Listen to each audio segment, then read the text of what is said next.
Assalamualaikum warahmatullahi wabarakatuh. Waalaikumsalam. Alhamdulillah.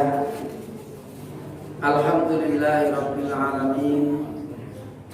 Wassalatu wassalamu ala asyrafil anbiya'i wal mursalin Muhammadin wa ala alihi wa ashabihi ajma'in.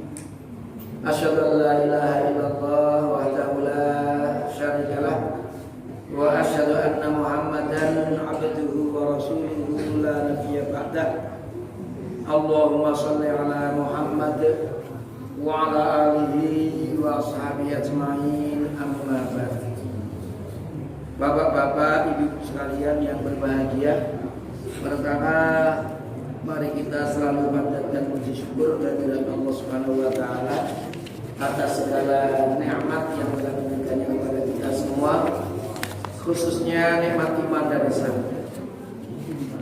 Bapak-bapak, ibu sekalian yang berbahagia, beberapa pertemuan terakhir kita itu membahas tentang al-adzan wal iqamah. Dan alhamdulillah pada pertemuan bulan yang lalu terakhir kita sudah menyelesaikan tema adzan dan iqamah. Maka malam hari ini kita lanjutkan tema selanjutnya, yaitu syarat wajib sholat. Bapak-bapak, ibu-ibu sekalian yang berbahagia, kita tahu bahwa ada 5 sholat yang Allah wajibkan kepada kita setiap hari. Tetapi tidak semua manusia itu kemudian memiliki kewajiban itu. Ada syarat-syarat wajib, artinya persyaratan-persyaratan apabila sudah terpenuhi maka seseorang baru mendapatkan kewajiban. Jadi kalau syarat-syarat ini belum terpenuhi, maka manusia itu belum punya kewajiban untuk sholat. Lalu apa syarat-syarat wajib dari sholat itu? Kalau kita menanyakan kepada para ulama usul fikih, yang namanya syarat itu ma yulzamu min adamihi al-adami wala yulzamu min wujudihi wujudun wala adamun lidatihi wa yakunu an kharijan an haqiqatil masyru'i. Itu yang disebut oleh para ahli usul fikih. Syarat itu adalah yang dengan ketiadaannya maka tidak ada hukum. Jadi kalau tidak ada syaratnya maka hukumnya belum ada. Tetapi ketika ada syarat bisa ada hukum, tapi juga bisa tidak ada hukum. Tapi kalau tidak ada, dipastikan tidak ada hukum. Maka bapak-bapak ibu sekalian yang berbahagia, artinya ketika kita berbicara syarat wajib tadi, kalau terpenuhi maka kita wajib sholat. Kalau belum terpenuhi berarti kita belum punya kewajiban sholat. Apa saja syarat wajibnya? Yang pertama al-Islam, Muslim. Jadi dia harus seorang Muslim. Karena di dalam hadis yang diriwayatkan oleh Imam Bukhari dan Muslim, hadisnya sahih dari Abdullah bin Umar, beliau berkata bahwasanya Rasul pernah bersabda, "Umirtu, aku diperintahkan oleh Allah an uqatilan nasa, untuk memerangi manusia hatta yashhadu, sampai mereka mau bersyahadat, bersaksi Allah ilaha illallah wa anna Muhammadan Rasulullah, bahwasanya tiada Tuhan yang pantas untuk disembah kecuali Allah dan Muhammad itu adalah utusan Allah.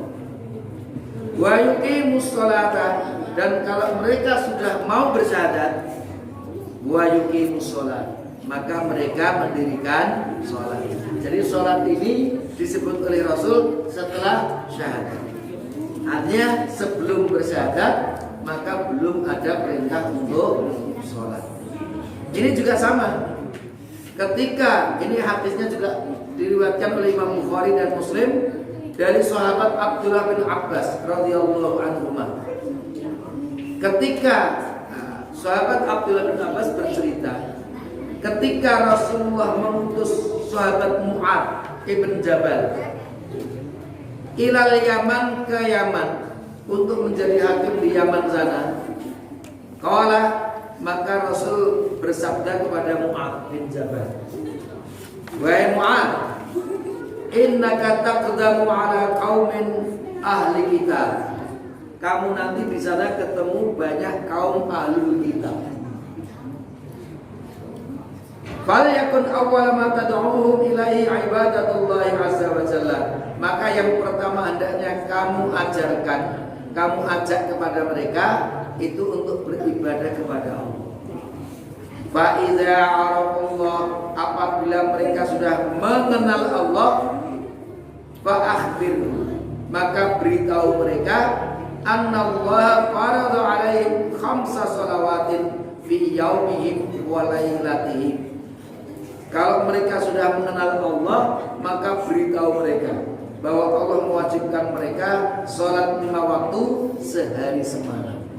Di sini artinya perintah pertama mengenal Allah dulu.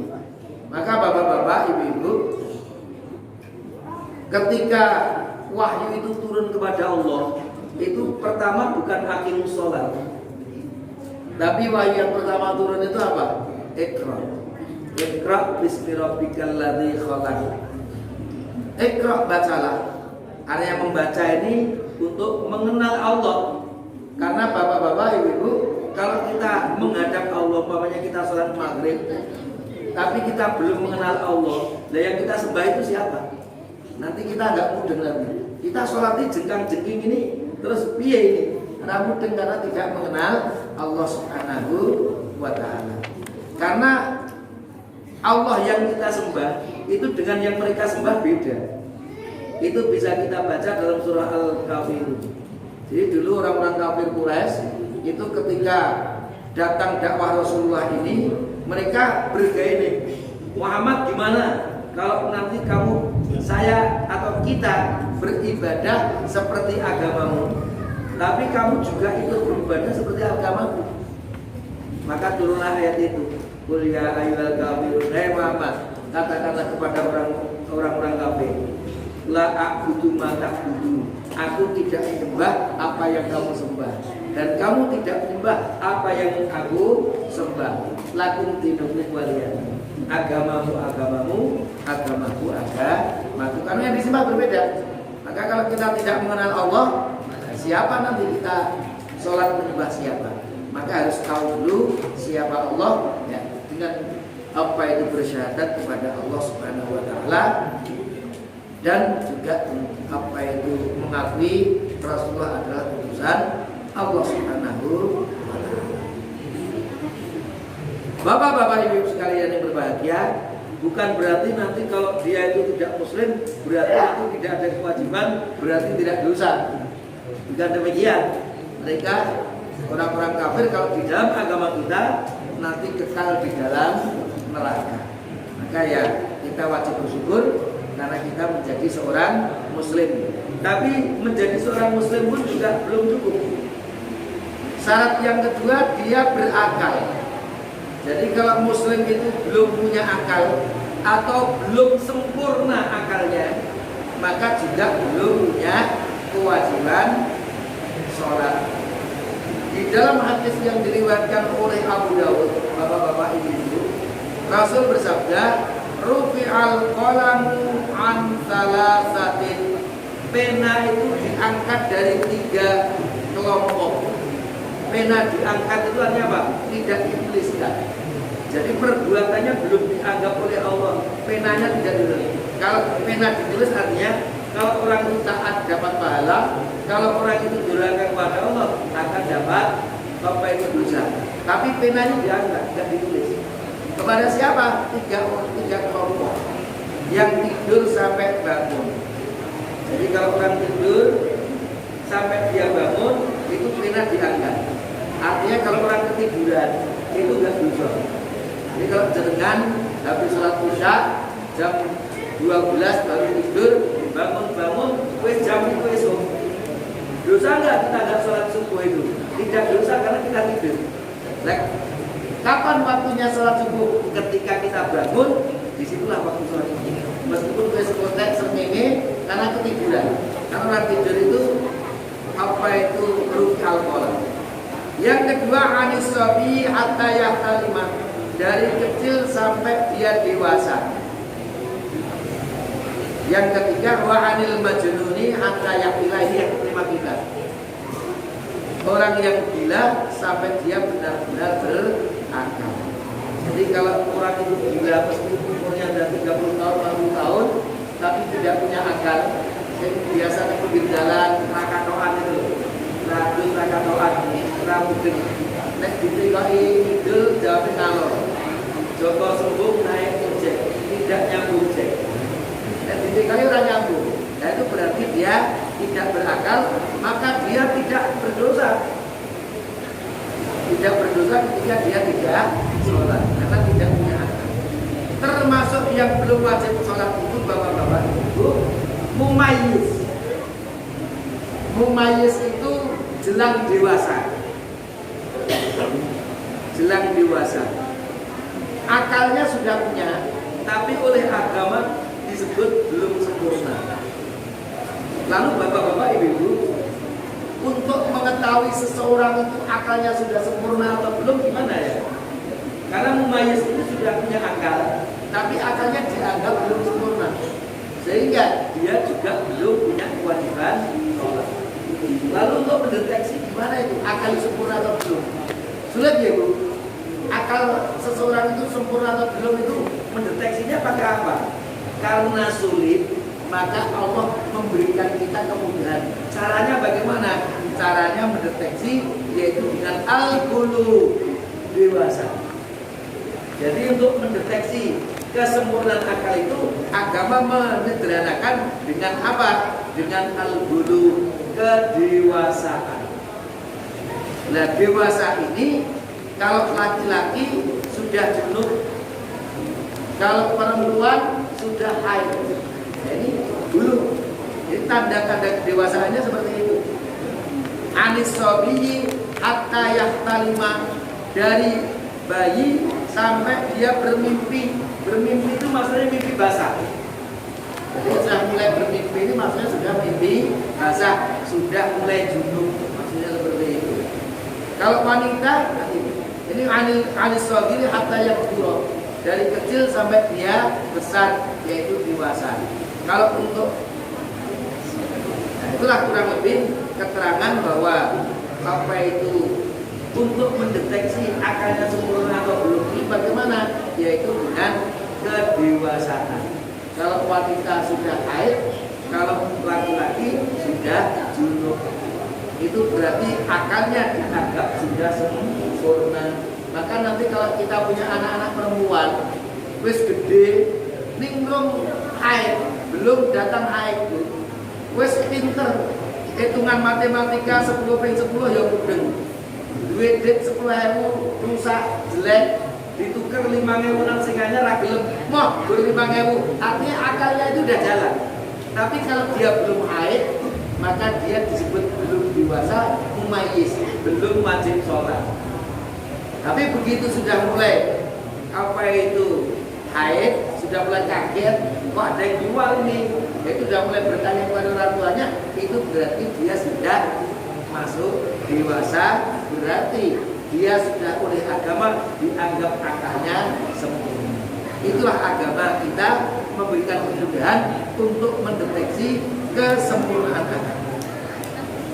Yang keempat, syarat wajib sholat itu adalah masuk waktunya. Jadi kalau sekarang belum ada kewajiban sholat isya, kita nggak sholat isya itu nggak dosa. Kalau ada orang meninggal sekarang ini belum sholat isya, nggak dosa. Kenapa? Karena belum masuk waktunya. Kalau sekarang ada orang meninggal belum sholat maghrib, dosa nggak tuh? Sekarang ini meninggal saat ini, umpamanya saat-saat seperti ini meninggal dunia, dosa tidak? Tidak dosa. karena waktu sholat belum habis. Karena kan dia bisa nanti 5 menit lagi, 10 menit lagi itu sholat sebelum masuk waktu sholat isya, waktu masih ada, maka dia tidak berdosa. Tapi kalau dia belum sholat asar, dosa sampai habis waktunya kok dia belum sholat, berarti dia telah meninggalkan sholat asar. Tapi kalau orang meninggal sekarang belum bisa disebut meninggalkan sholat apa itu maghrib, karena waktu maghrib belum habis. Maka kalau belum masuk waktu sholat, maka dia belum punya kewajiban untuk sholat itu. Dasarnya mana? Inna sholata, sesungguhnya sholat itu kanat alal mu'minina, merupakan kewajiban atas orang mukmin, mau kitaban mau kuta, kewajiban yang sudah ditentukan waktunya.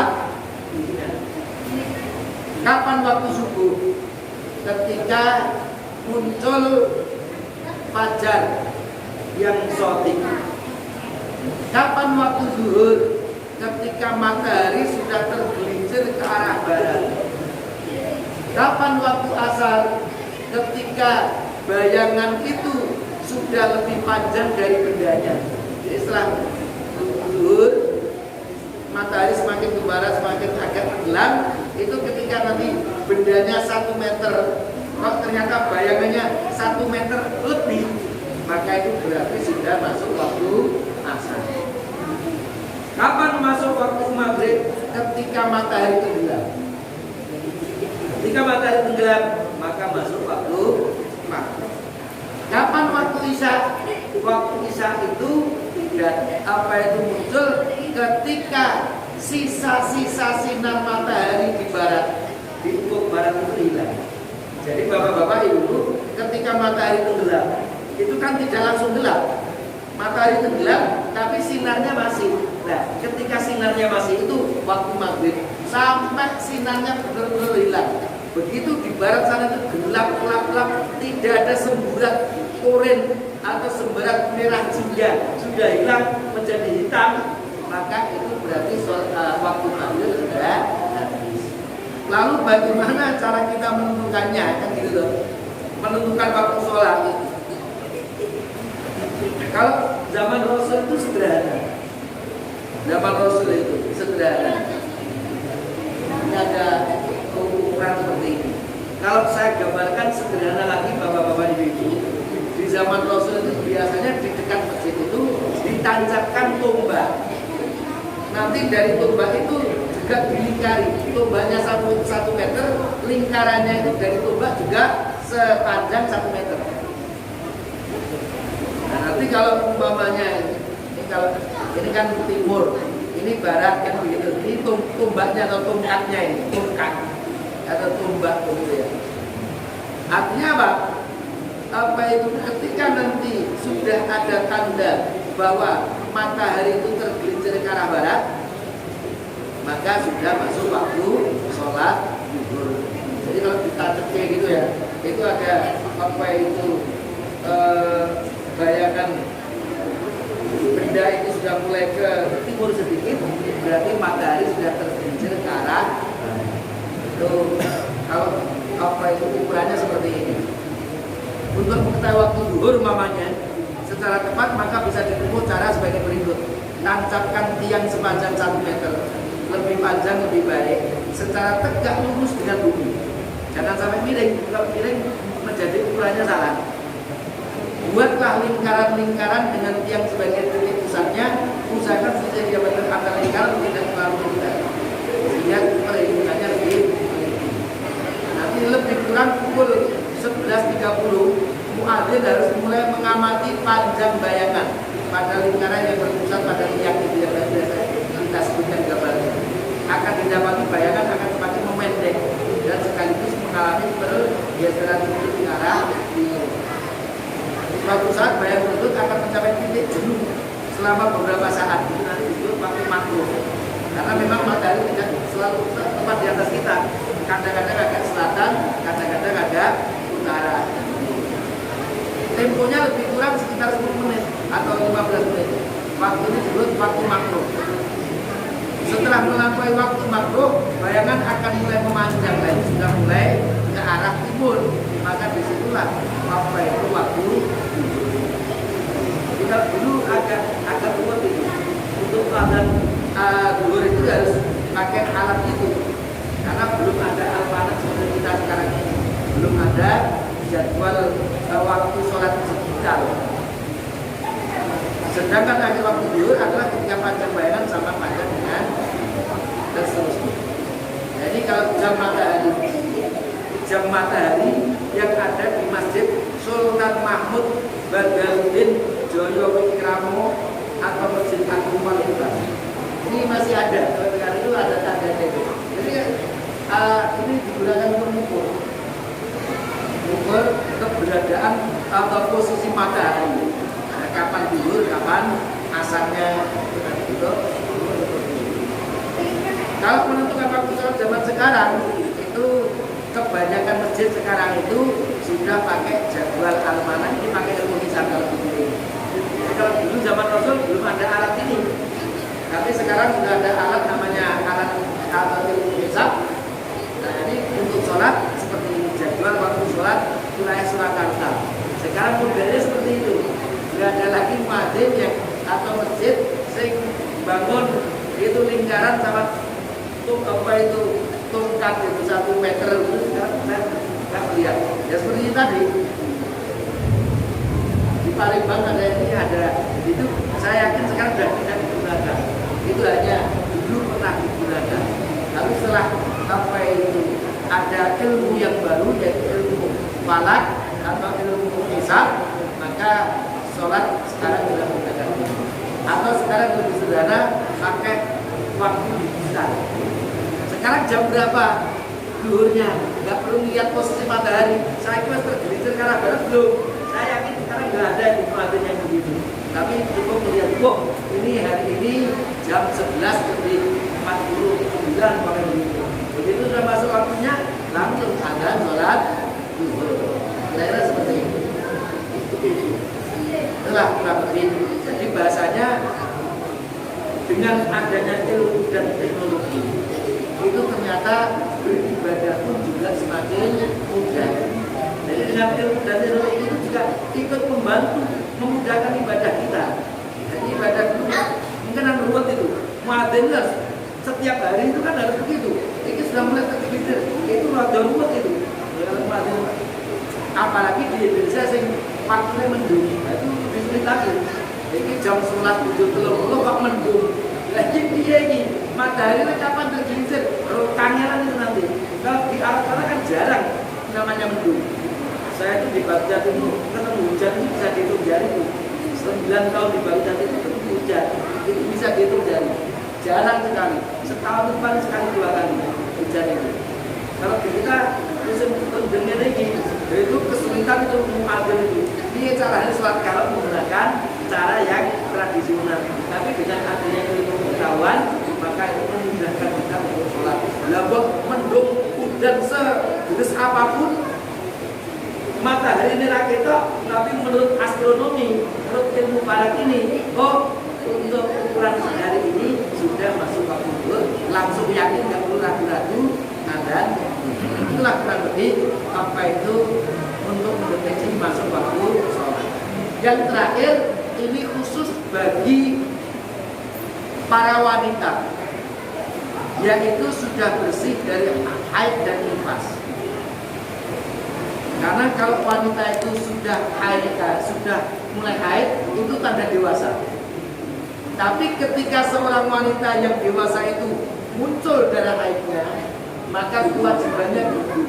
Jadi ibu-ibu kalau muncul darah haidnya, kewajiban sholat gugur dan tidak perlu diganti.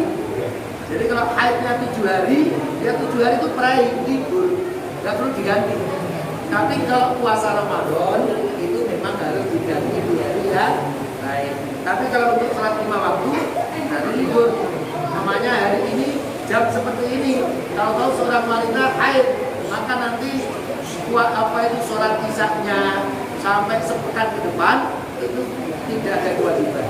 Begitu darah haidnya apa itu berhenti, sudah bersih, atau ketika melahirkan darah nifasnya sudah hilang, sudah bersih dari darah nifas, maka baru punya kewajiban kembali sholat 5 waktu. Jadi kalau wanita melahirkan itu darah nifasnya 10 hari, berarti liburnya 10 hari.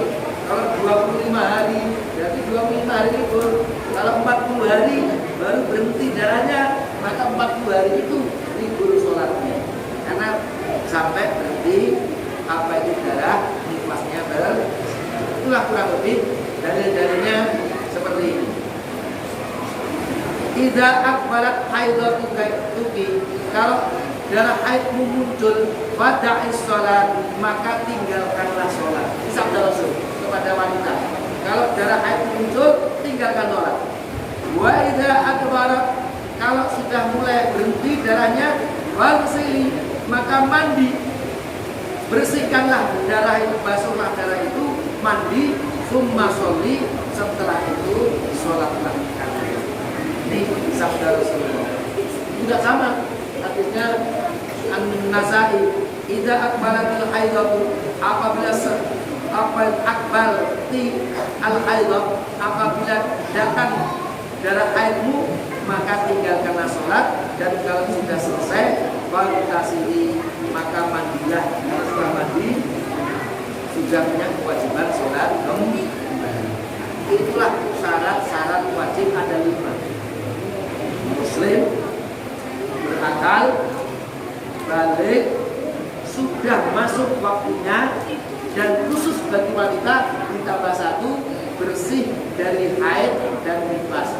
Maka kalau 4 bagi kita yang laki-laki atau 5 bagi wanita ditambah 1 itu tadi, maka berarti kita sudah wajib sholat. Kalau kita melaksanakannya dapat pahala, kalau kita meninggalkannya berdosa. Tapi kalau 5 tadi 1 saja hilang, tidak terpenuhi, maka dia termasuk belum wajib sholat. Itulah tema kita. Insya Allah nanti tema kita ganti, kalau kita lanjutkan syarat-syarat sahnya sholat, itu berbeda lagi. Ini tema kita malam hari ini syarat-syarat wajibnya sholat. Memang apa itu tema sholat ini panjang sekali.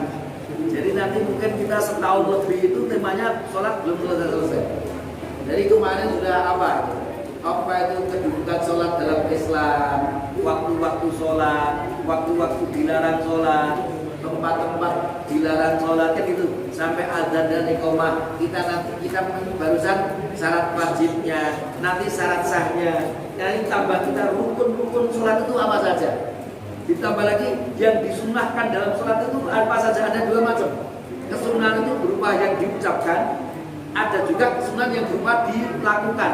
Gerakan-gerakan yang disunahkan apa, ucapan-ucapan yang disunahkan dalam sholat apa. Yang dimakruhkan dalam sholat itu apa, yang boleh dilakukan tidak mengurangi apa itu pada sholat itu apa saja, yang membatalkan sholat itu apa saja. Baru setelah itu nanti kita akan membahas sholat berjamaah yang ditanyakan.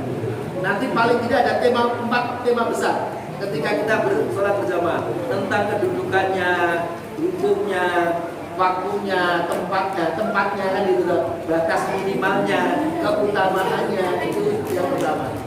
Yang kedua kita nanti posisi imam terhadap makmum bagaimana kan itu juga kajian tersendiri. Nanti kemudian syarat-syarat menjadi imam, itu juga kajian tersendiri. Nah, itu beberapa kajian. Nah, baru setelah itu nanti kita akan masuk ke sholat-sholat tatawwu, sholat-sholat di luar sholat wajib yang disunahkan kepada kita. Baik. Nah, kalau kita menunggu apa itu waktunya itu masih panjang sekali, maka saya sebutkan secara khusus singkat saja. Nanti dalilnya kita tunjukkan pada waktu kita mengkaji secara khusus tentang yang ditanyakan. Jadi ada bapak-bapak ini, dulu ada seorang sahabat itu yang ketika apa itu Rasul sholat, itu dia karena takut terlambat, itu dia takbir dulu, Allahu Akbar, kemudian dia menuju ke shofnya. Nah itu ketika sudah sholat, Rasul mengetahui hal itu, kemudian Rasul bersabda, Zadakallahu khirson, semoga Allah menambah semangat kamu untuk sholat berjamaah. Wala ta'ud, tapi kamu jangan ulangi menunggu meneh. Jadi artinya ya jangan Allahu Akbar rukuk baru setelah ruku itu melaku menuju sana. Karena takut nanti kalau sudah sampai sana imamnya sudah iktidal, sudah terlambat, sehingga dipahami apa tadi Allahu Akbar ruku baru menuju ke sananya tadi. Itu menunjukkan bahwa apa? Bahwa para sahabat itu sudah mengetahui kalau yang namanya soft itu harus dipenuhi dulu, baru belakangnya. Lalu bagaimana kalau soft di depannya belum penuh, kok dia ada di belakang? Pendapat yang kuat itu sholatnya tetap sah, tapi mengurangi pahala kesempurnaan sholat berjamaah. Jadi kalau soft depannya itu belum penuh, kok kita gaya soft dewi, itu berarti kita yang melakukan seperti itu berkuranglah kesempurnaan pahala sholat kita. Kalau kita ingin sempurna pahala sholat jamaahnya, meskipun hanya satu peluang, satu orang gitu kita masuki sehingga kita benar-benar memenuhi soft itu kita menyempurnakan pahala. Tapi tidak berkaitan dengan yang di depan. Ini kita yang ada di belakang sendiri tadi, berarti mengurangi pahala kita sendiri. Itu ibu, kami insya Allah masih sah. Itu masih sah ketika soft ngarpe untuk dua atau wis gawe soft dewe atau sendirian bahkan di belakang. Pada bulan yang akan datang kita tambahkan apa saja syarat-syarat yang apabila terpenuhi sholatnya baru dianggap sah. Tapi kalau belum terpenuhi, meskipun sholat dianggap tidak sah, maka dianggap belum sholat, harus mengulangi sholatnya lagi. Maka ini juga sangat penting, harus kita ketahui. Mungkin itu saja yang bisa kami sampaikan. Mudah-mudahan ada manfaatnya. Aku qouli hadza wa astaghfirullah li wa lakum. Wassalamualaikum warahmatullahi wabarakatuh.